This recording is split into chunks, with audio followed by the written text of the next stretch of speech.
اب اس کے بعد وہ جو مرکز تھا وہاں پر، چونکہ بنی اسرائیل کی تاریخ کا وہ مرکز رہا ہے، حضرت سلیمان علیہ السلام نے اس کو تعبیر کیا تھا، تو اب ان کی تاریخ کا حوالہ شروع ہو رہا ہے۔ وَآتَيْنَا مُوسَى الْكِتَابَ، اور ہم نے موسیٰ کو کتاب دی تھی یعنی تورات۔ وَجَعَلْنَاهُ هُدًى لِبَنِي اسرائیل، اور ہم نے اسے بنایا تھا ہدایت نامہ، رہنمائی بنی اسرائیل کے لیے۔ وہ ہدی للناس اس معنی میں نہیں تھی کہ تمام نوع انسانی کے لیے ہو، بلکہ وہ در حقیقت بنی اسرائیل کے لیے ہدایت نامہ۔ وَجَعَلْنَاهُ هُدًى لِبَنِي اسرائیل أَلَّا تَتَّخِذُوا مِن دُونِي وَكِیلًا، اور اس کی تعلیم کا لب لباب اور خلاصہ، توحید کا اصل جو جوہر ہے، مغز ہے، وہ کیا ہے؟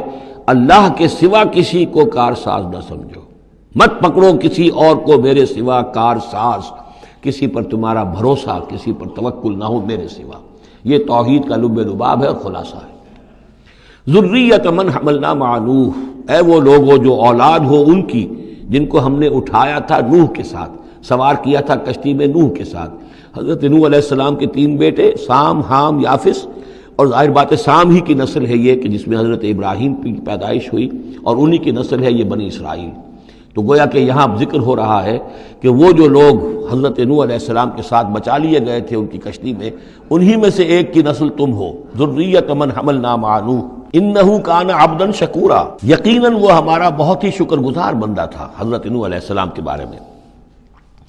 وقضینا الی بنی اسرائیل فی الکتاب لتفسدن فی الارض مرتین، اور ہم نے یہ پہلے ہی متنبہ کر دیا تھا بنی اسرائیل کو کتاب میں کہ 2 مرتبہ تم زمین میں بڑا فساد مچاؤ گے۔ وَلَتَعْلُنَّ عُلُوًّا كَبِيرًا، اور بہت ہی تم سرکشی کرو گے، بہت بڑی سرکشی کرو گے۔ یعنی 2 ادوار تم پر ایسے آئیں گے، شرارتیں کرو گے، سرکشی کرو گے، دین سے دور ہو جاؤ گے، لہو و لعب میں مبتلا ہو جاؤ گے، عیاشیوں کے اندر، اور اس میں تمہارا جو ہے اللہ تعالیٰ کی طرف سے پھر تمہارے اوپر عذاب کے کوڑے برسیں گے۔ اب یہاں پہ بٹوین دی لائن یہ ہے کہ اس سے پہلے ان کا ایک دور آیا کہ جس کے اندر ان کو اللہ تعالیٰ نے ان پر رحمتیں فرمائیں۔ چونکہ ہم کچھ چیزیں پڑھ چکے ہیں تاریخ بنی اسرائیل کے ضمن میں، وہ ذہن میں رکھیے۔ حضرت موسیٰ علیہ السلام لے کر نکلے بنی اسرائیل کو مصر سے، تو یہ 1400 قبل مسیح کی بات ہے۔ اس کے بعد وہ آئے ہیں، تورات انہیں ملی ہے جبکہ وہ جبل طور کے پاس پڑاؤ ڈالا ہے۔ وہاں سے پھر شمال مشرق کی طرف چلے ہیں، جب کہا گیا کہ جنگ کرو قوم نے انکار کر دیا، تو 40 برس تک کی سزا مل گئی ان کی بزدلی کی وجہ سے۔ 40 برس تک وہ اسی صحرا میں بھٹکتے پھرے۔ اسی دوران حضرت موسیٰ کا انتقال ہو گیا اور حضرت ہارون کا بھی انتقال ہو گیا۔ لیکن پھر صحرا میں جو نسل پیدا ہوئی وہ پلی بڑھی، وہ ہمت والی تھی، مشقت دیکھی ہوئی تھی اس نے پھر جنگ کی اور جہاد کیا۔ حضرت یوشع ابن نون جو خلیفہ اول تھے حضرت موسیٰ علیہ السلام کے، ان کی سرکردگی میں تو فلسطین فتح کر لیا۔ پہلا شہر جو فتح ہوا وہ اریحا یا جریکو ہے، تو آج بھی موجود ہے وہ شہر۔ اس کے بعد انہوں نے کچھ عرصے کے اندر پورا فلسطین فتح کر لیا۔ لیکن غلطی یہ کی کہ اس میں ایک مرکزی حکومت نہیں بنائی، بہت سے 12 حکومتیں، 12 قبیلے تھے، جیسے 12 چشمے ان کو دیے گئے تھے، 12 حکومتیں بنا لی۔ پھر آپس میں لڑنے بھی لگے، طوائف الملوکی ہوئی۔ تو آس پاس کے جو مشرک اور کافر قومیں تھیں سیریا وغیرہ میں اور آس پاس اردن کے رہنے والی، انہوں نے پھر جو ہے ان کے اندر ریشہ دوانی شروع کی، اور ایک دور یہ آیا کہ اس میں ان کو بہت سے لوگوں کو اپنے گھروں سے نکال دیا گیا، اور وہ لوگ بڑی زوال سے دوچار ہو گئے۔ تب انہیں ہوش آیا، انہوں نے سیموئیل نبی جو ان کے تھے ان سے کہا کہ ہمارے لیے سپہ سالار مقرر کیجئے، ایک سپہ سالار ہو تاکہ اس کے پیچھے ہم سب کے سب 12 کے 12 قبیلے جمع ہو کر جنگ کریں، تو پھر یہ کہ اپنے دشمنوں پر فتح حاصل ہو۔ یہ وقفہ تقریباً 300 برس کا ہے، جس کے بعد وہ جنگ ہوئی ہے طالوت اور جالوت کی، اور حضرت طالوت نے جالوت کو قتل کیا۔ پھر حضرت داؤد منظر پر آ گئے، پھر طالوت، حضرت داؤد اور حضرت سلیمان، یہ 3 ان کی حکومتیں ہیں تقریباً 100 برس پر پھیلی ہوئی۔ 16 برس طالوت کے، 40 برس حضرت داؤد کے، 40 برس حضرت سلیمان کے۔ یہ گویا کہ ان کی خلافت راشدہ ہے۔ جیسے ہمارے حضرت ابوبکر کا دور مختصر ہے، پھر حضرت عمر، پھر حضرت عثمان رضی اللہ تعالی عنہم، یہ مل کر جو ہمارے ہاں بنتے ہیں 24 برس 3 خلافتوں کے، ان کے ہاں یہ 100 برس کا عرصہ ہے۔ لیکن حضرت عثمان کے بعد آپ کو معلوم ہے کہ تقسیم ہو گئی تھی مملکت، اس لیے کہ حضرت علی رضی اللہ تعالی عنہ کی خلافت کو حضرت امیر معاویہ نے تسلیم نہیں کیا، تو شام اور مصر کے علاقے علیحدہ رہے۔ بالکل اسی طرح ہوا وہاں پر بھی کہ حضرت سلیمان کے بعد ان کے 2 بیٹوں میں جو مملکت تقسیم ہو گئی۔ ایک شمالی مملکت تھی جس کا نام اسرائیل تھا، اور سامریہ اس کا دارالخلافہ تھا، ایک جنوبی تھی یہودا اور وہ اس کا جو ہے یا یروشلم اس کا دارالخلافہ. تو اس طریقے سے دو ملک یہ بن گئے. یہ زمانہ ان کا ابھی عروج کا بہرحال ہے، کچھ کئی سو برس ان کے عروج کے گزرے، پھر ان میں خرابیاں آئیں، پھر ان کے اندر شرک مشرکانہ اوہام آ گئے، دنیا پرستی آ گئی، شریعت کا مذاق بنانا ہو گیا معاملہ. تو پھر ان پر زوال آیا. پہلا زوال جو آیا، پہلے اسیرینز نے شمالی مملکت جو تھی اسرائیل کی اس کو ختم کر دیا. یہ کوئی ختم کیا انہوں نے اس سے کافی پہلے 700-800 برس قبل حضرت مسیح کے. اس کے بعد جو اصل آیا ہے نبوکڈ نظر جو نمرود تھا عراق کا، اس کا حملہ ہوا ہے 587 قبل مسیح میں. انہوں نے یروشلم کو برباد کیا، 6 لاکھ کو قتل کیا، 6 لاکھ کو قیدی بنا کے لے گیا، اور یہ کہ یروشلم میں 2 اینٹیں سلامت نہیں رہنے دیں، اور ہیکل سلیمانی کو مسمار کر دیا. یہ ان کا بدترین دور آیا. تقریباً 125 برس یہ کیپٹیوٹی میں رہے بیبیلونیا میں، 6 لاکھ کو ہانک کر لے گیا وہاں پر. بدترین دور. تو پہلا عروج اس کا جو کلائمیکس تھا وہ طالوت اور داؤد اور سلیمان کا دور حکومت، اور پہلا زوال جس کا یوں سمجھیے کہ سب سے نیچے کی پوزیشن یہ ہے جو کیپٹیوٹی کا دور ہے ان کا. اس کے بعد حضرت عزیر علیہ السلام ان میں آئے، اللہ نے بھیجا، انہوں نے دعوت اصلاح توبہ کی منادی کی، پھر یہ لوگ کچھ ٹھیک ہوئے. ادھر یہ کہ ایران نے حملہ کیا تھا عراق پر اور ان کو آزاد کر دیا تھا کہ جاؤ تم، کہ خورس نے، ذوالقرنین نے، کہ تم جاؤ اور جا کر اپنا شہر دوبارہ آباد کر لو. تو یہ پھر آ گئے، حضرت عزیر کے ساتھ ہو کر آئے ہیں. تو یہ تقریباً 458 قبل مسیح میں پھر یہ دوبارہ آئے ہیں. تو یہ سمجھیے کہ 125 برس تک یہ جو شہر ہے اجڑا پڑا رہا ہے. اسی دوران میں حضرت عزیر کو اللہ تعالیٰ نے 100 برس کے لیے سلائے بھی رکھا ہے. وہ موت ان پر طاری کر دی تھی جو سورہ بقرہ میں ہم پڑھ کر آئے ہیں. یہ سارے واقعات کو آپ یوں سمجھ لیجئے کہ یہ علیحدہ علیحدہ ٹکڑے جو ہم نے پڑھے ان کو جوڑ لیجئے.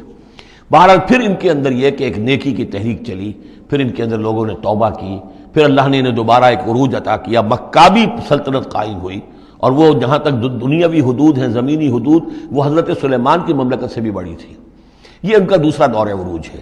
لیکن پھر ان کے اندر زوال آیا، پھر خرابی آئی، پھر وہی دنیا پرستی، وہی عیاشیاں، وہی بدماشیاں، وہی مشرکانہ اوہام. اس کے نتیجے میں پھر ان پر جو کوڑے پڑے ہیں وہ پہلے تو پڑے ہیں یونانیوں کے ہاتھوں. سکندر مقدونی نے پہلے فتح کیا ان کو، پھر سلیوکس جو اس کا اسپہ سالار تھا وہ ان پر حکمران رہا ہے. اس کے بعد یہ ہے کہ پھر رومنز آ گئے، رومنز نے ان کو فتح کر لیا، ان کی حکومتیں چلتی رہیں. یہ دوسرا دور ہے. اس دور میں پھر یہ ہے کہ رومنی کے ہاتھوں سن 70 عیسوی میں دوبارہ یروشلم تباہ و برباد ہوا. 1,33,000 یہودی ایک دن میں قتل کیے. پھر دوبارہ وہ ٹیمپل یا ہیکل سلیمانی جو دوبارہ تعمیر کر لیا تھا حضرت عزیر کے بعد، پھر وہ مسمار کر دیا گیا، اور وہ آج تک مسمار پڑا ہوا ہے. اور گویا کہ حضور صلی اللہ علیہ وسلم کی بعثت کے وقت 500 برس ہو چکے تھے اس کو مسمار ہوئے ہوئے. سن 70 عیسوی میں وہ مسمار ہوا، اور 571 میں حضور کی پیدائش ہے. یعنی آپ کی پیدائش بھی پورے 500 برس بعد ہوئی ہے، جبکہ یہ رومیوں کے ہاتھوں ہیکل سلیمانی تباہ و برباد کر دیا گیا تھا. یروشلم میں پھر کوئی متنفس نہیں رہا. لیکن یہ کہ بعد میں جو ہے اس کے اندر ان کو یہاں سے نکال باہر کیا گیا، ان کا ڈائسپورا شروع ہو گیا. وہ ڈائسپورا اس صدی کے شروع میں ختم ہوا ہے، وہ پھر میں بعد میں بات کروں گا. یہ ساری داستان بڑی اہم ہے، اس لیے کہ یہ سابقہ امت مسلمہ ہے.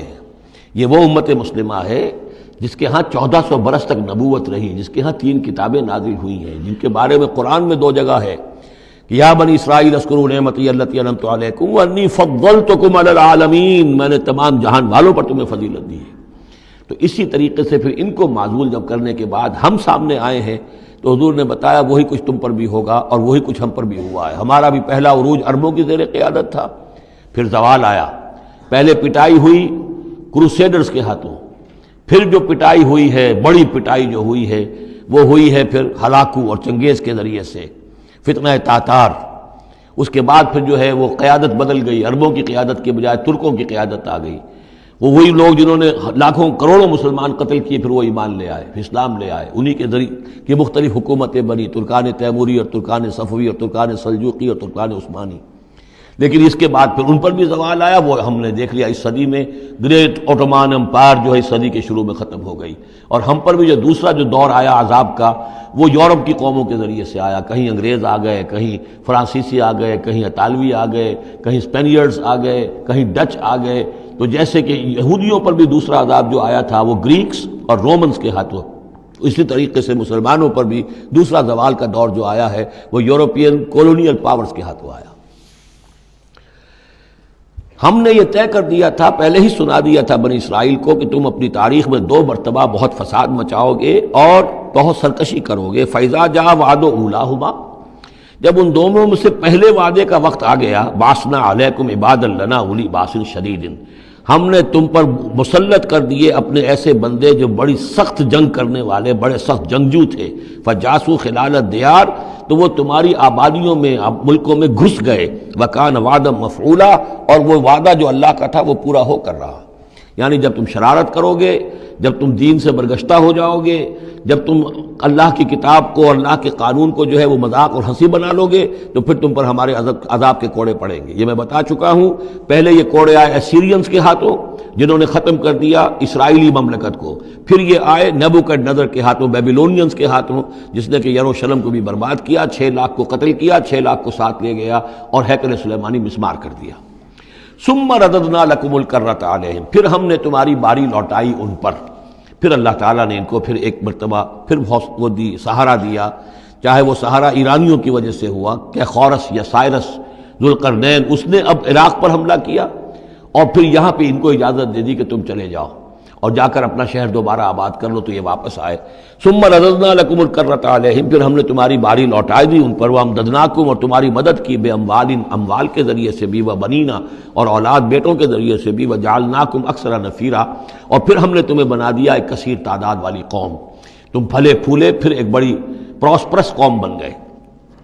ان احسنتم احسنتم لانفسکم، تم نے اگر کوئی بھلائی کمائی تو اپنے نفس کے لیے بھلائی کمائی، اپنے لیے کمائی، اپنے فائدے کے لیے۔ وَإِنْ أَسَأْتُمْ فَلَهَا، اور اگر کوئی برا کام کیا تو وہ بھی اپنے لیے کیا، اس کا وبال تم پر دنیا میں بھی آیا اور آخرت میں بھی اس کا عذاب آئے گا۔ فَإِذَا جَاءَ وَعْدُ الْآخِرَةِ، جب وہ دوسری مرتبہ کی وہ سرکشی اور تمرد اور شیطنت تمہاری اور تمہارا جو ہے دین سے برگشتگی کا دور آیا، تو دوسرے وعدے کا وقت آیا، لِيَسُوءُ وُجُوهَكُمْ، یہاں وہ الفاظ محذوف سمجھیے، بَعَثْنَا عَلَيْكُمْ عِبَادًا لَنَا أُولِي بَأْسٍ شَدِيدٍ، وہ گویا کہ الفاظ یہاں ریپیٹ نہیں کیے گئے۔ دوبارہ پھر ہم نے تمہارے اوپر ایسے زوردار لوگوں کو مسلط کیا، لِيَسُوءُ وُجُوهَكُمْ، تاکہ وہ تمہارے چہروں کو بگاڑ دیں، تمہارے حلیے بگاڑ دیں۔ وَلِيَدْخُلُوا الْمَسْجِدَ كَمَا دَخَلُوهُ أَوَّلَ مَرَّةٍ، اور وہ داخل ہوں مسجد میں، یعنی مسجد اقصیٰ میں، ہیکل سلیمانی میں، جیسے کہ وہ داخل ہوئے تھے پہلی مرتبہ۔ جیسے بے حرمتی کی تھی بیبیلونینز نے بیت المقدس کی اور ہیکل سلیمانی کی، ایسی ہی بے حرمتی پھر کی ہے ٹائٹس رومی نے سن 70 عیسوی میں اس ہیکل کی بھی، اور ہیکل کو مسمار کر دیا۔ وَلِيَدْخُلُوا الْمَسْجِدَ كَمَا دَخَلُوهُ أَوَّلَ مَرَّةٍ وَلِيُتَبِّرُوا مَا عَلَوْا تَتْبِيرًا، اور یہ کہ تباہ و برباد کر دیں ہر اس شے کو جس کے اوپر بھی ان کو اختیار اور قبضہ حاصل ہو جائے۔ عَسَىٰ رَبُّكُمْ أَن يَرْحَمَكُمْ، یہ دور گزر چکے 2000 برس، یعنی ان کا سیکنڈ جو سمجھیے کہ زوال کی انتہا تھی وہ چلی آ رہی تھی 500 برس سے محمد الرسول اللہ صلی اللہ علیہ وسلم کی بعثت کے وقت تک۔ ایک عروج، ایک زوال، پھر عروج، پھر زوال، اور زوال کو 500 برس ہو گئے تھے جبکہ حضور کی بعثت ہوئی اور یہ قرآن نازل ہوا۔ ان حالات میں کہا جا رہا ہے عسیٰ ربکم ان یرحمکم، تمہارا رب اب بھی تم پر رحم فرمانے کو تیار ہے، ممکن ہے کہ تمہارا رب تم پر رحم کرے۔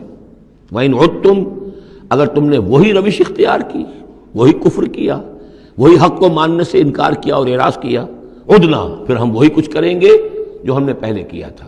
وَجَعَلْنَا جَهَنَّمَ لِلْكَافِرِينَ حَصِيرًا، اور ہم نے کافروں کے لیے جہنم کو تو باڑا بنا رکھا ہے، جیل تو بنا رکھی ہے ہم نے جو ان سب کا احاطہ کر لے گی۔ جس طرح کہ جانوروں کے باڑے میں بند کر دیا جاتا ہے، اسی طریقے سے قید خانہ ہم نے تیار کر رکھا۔ آخرت کا قید خانہ تو ہے ہی، اس دنیا میں بھی تم پر عذاب کے کوڑے برسیں گے۔ ان ھذا القرآن یہدی للتی ہی اقوم، دیکھو اب یہ قرآن جو ہم نازل کر رہے ہیں اپنے بندے محمد پر صلی اللہ علیہ وسلم، یہ گویا کہ اب شاہ درا ہے، اللہ کی رحمت میں داخل ہونا ہے تو اس سے داخل ہونا ہوگا، اس کو مانو تو تمہارے لیے اللہ کی رحمتوں کے دروازے پھر کھل جائیں گے۔ جو بھی اللہ نے وعدے کیے ہیں اپنے اس آخری نبی اور ان کی امت کے لیے، تم بھی اس میں شامل ہو جاؤ گے، انہی کی برکتوں سے تم بھی حصہ پاؤ گے۔ ان ھذا القرآن یہدی للتی ہے اقوم، یقیناً یہ قرآن ہے جو اب راستہ دکھا رہا ہے اور رہنمائی کر رہا ہے اس راہ کی طرف جو سب سے سیدھی ہے۔ اقوم، وَيُبَشِّرُ الْمُؤْمِنِينَ، اور بشارت دیتا اہل ایمان کو، الَّذِينَ يَعْمَلُونَ الصَّالِحَاتِ، جو نیک عمل بھی کریں، أَنَّ لَهُمْ أَجْرًا كَبِيرًا، کہ ان کے لیے بہت بڑا اجر ہے، وَأَنَّ الَّذِينَ لَا يُؤْمِنُونَ بِالْآخِرَةِ۔ اب دیکھیے جہاں بھی وہ بات آتی ہے عمل کی خرابی کی تو ایمان بالآخرہ کا تذکرہ، اور وہ لوگ کہ جو ایمان نہیں رکھتے آخرت پر، آتدنا لہم عذابا علیما، ان کے لیے تو ہم نے فراہم کیا ہوا ہے دردناک عذاب۔ یہ پہلا رکوع 10 آیات کا بہت ہی اہم ہے تاریخی اعتبار سے، اور اس کو سمجھنا چاہیے۔ یہ خد و خال یہ ہماری ہی گویا کہ امت مسلمہ ایک ہم ہیں، الحمدللہ امت محمد میں شامل ہے، لیکن یہ بھی ایک امت مسلمہ تھی، یہ سابقہ امت مسلمہ ہے، اور ابھی یہ ختم نہیں ہوئی، یہ موجود ہے۔ اگر ڈپوزڈ ہے، معزول کر دی گئی ہے، وہ دوسری بات ہے، اور تقریباً 2000 برس سے یہ بڑے سختیوں کے اندر تھی، لیکن اب تقریباً 100 برس سے یہ ابھر کر آ گئی ہے، اور یوں سمجھیے کہ اب 2 پتنگیں اوپر چڑھ رہی ہیں۔ ایک سابقہ امت مسلمہ کی 1917 سے چڑھنی شروع ہوئی، بالفور ڈکلریشن، 1948 میں اسرائیل بن گیا، 1967 میں اسرائیل کی جو توسیع ہو گئی، 1991 میں آپ کو معلوم ہے کہ جو اس کا اربوں میں ایک ہی دشمن ہو سکتا تھا جس سے اسے خطرہ تھا، عراق، اس کا برکس نکال دیا گیا۔ اب وہ اس پورے علاقے کے اندر تو ایک اتنی بڑی طاقت ہے کہ کسی عرب ملک کے اندر یہ جرت نہیں ہے کہ وہ اسرائیل کا مقابلہ کر سکے۔ لیکن یہ کہ امت مسلمہ میں بھی رینائسنس شروع ہوا ہے، یہ بھی اپنے انتہائی زوال کو پہنچ چکی تھی اس صدی کے آغاز میں۔ پہلی جنگ عظیم کے بعد جب سلطنت عثمانیہ ختم ہوئی، خلافت ختم ہو گئی 1924 میں، تو اس کے بعد سے یہاں بھی ایک رینائسنس شروع ہو چکا ہے۔ یہاں بھی پھر آزادی کی تحریکیں چلیں، پھر جو ریوائیول کی تحریکیں، احیائی تحریکیں، جماعت اسلامی کی تحریک، اخوان کی تحریک، مخزومی پارٹی، اسی طریقے سے جو ایران میں تھے فدائی، یہ تحریکیں چل رہی ہیں۔ تو اس کو بھی جاننا بہت ضروری ہے کہ یہ جو صدی ہماری گزری ہے، اب ختم ہو رہی ہے، اس صدی کے دوران ہمارا ایک زوال کا عمل بھی چل رہا تھا، اور ایک یہ کہ ایک نئی ایک ترقی کی طرف بھی ہم آگے بڑھے ہیں رفتہ رفتہ۔ یہ دونوں پروسیس سائیڈ بائی سائیڈ، مرج البحرین یلتقیان بینہما برزخ لا یبغیان، یہ دونوں عمل چل رہے ہیں۔ ان تمام چیزوں کا صحیح اندازہ ہونا چاہیے، ذہن میں خاکہ ہونا چاہیے، تاکہ کوئی شخص دین کی خدمت کر رہا ہو تو اسے معلوم ہو زمان و مکان کے اعتبار سے میں کہاں ہوں، کس جگہ کھڑا ہوں، ماضی کیا ہے، سامنے کیا ہے، داہنے بائیں کیا حالات ہیں۔ تو یہ ساری چیزیں جو ہیں ان کو سمجھنا بہت ضروری ہے۔ چنانچہ وہ جو میں نے چند کتابوں کا تذکرہ کیا ان کو غور سے پڑھیے، 2 مختصر ہیں، 2 ذرا اس سے بڑی۔